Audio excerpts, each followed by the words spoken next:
With friends, with family, we don't always care about the content that much.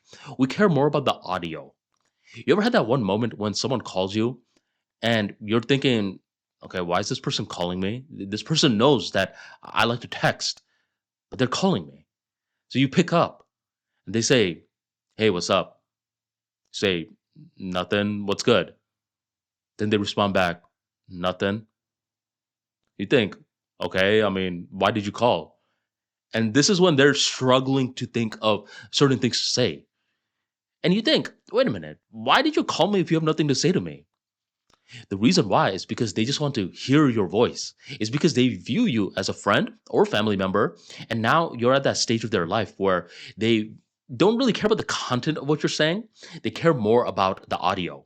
And this comes with the good and it comes with the bad. It's good because it's somewhat sweet that people just want to hear from you. It doesn't matter what you say. It's just the audio that they care for. But it could be bad because we often stop listening to those people that we are close with because we start to think, I know what you're going to say. I know you.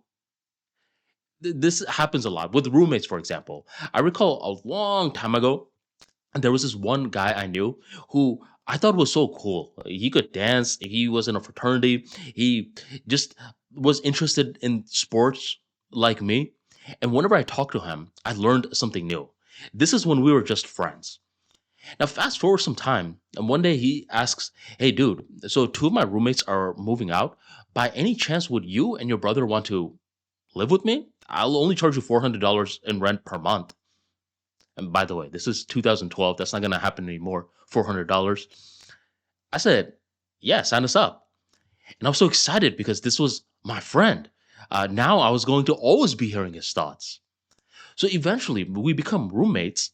And as we become roommates, something weird begins to happen.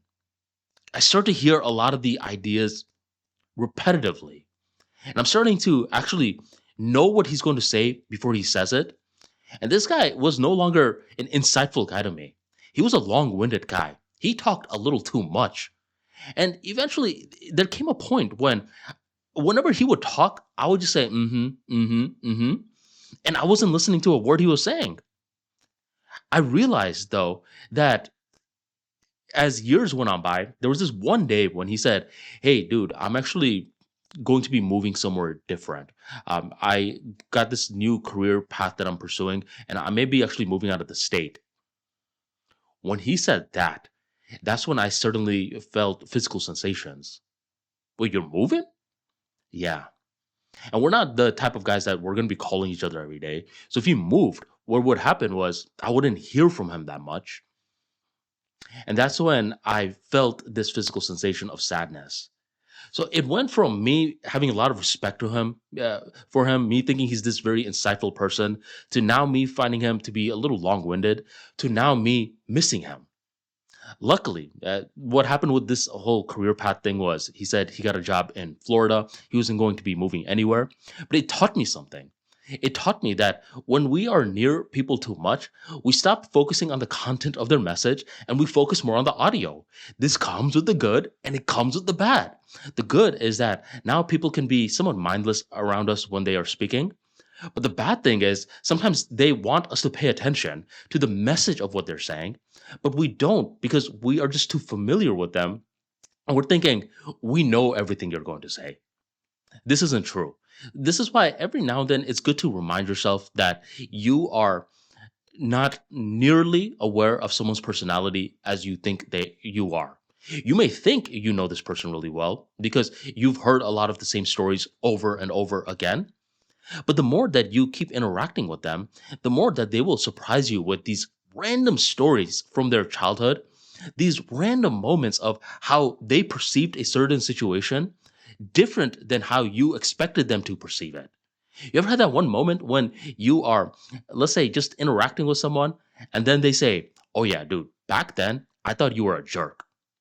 You think, wait a minute, you thought I was a jerk? Why did you think I was a jerk?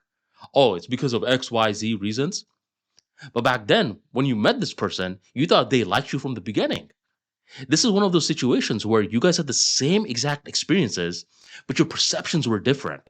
And the more that you interact with people that you consistently interact with, the more that you need to have this curious mindset.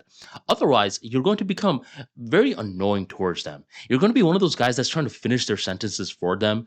You're going to be one of those guys that's always like, I heard the story already. And you're going to be one of these guys that's just a pain to be around.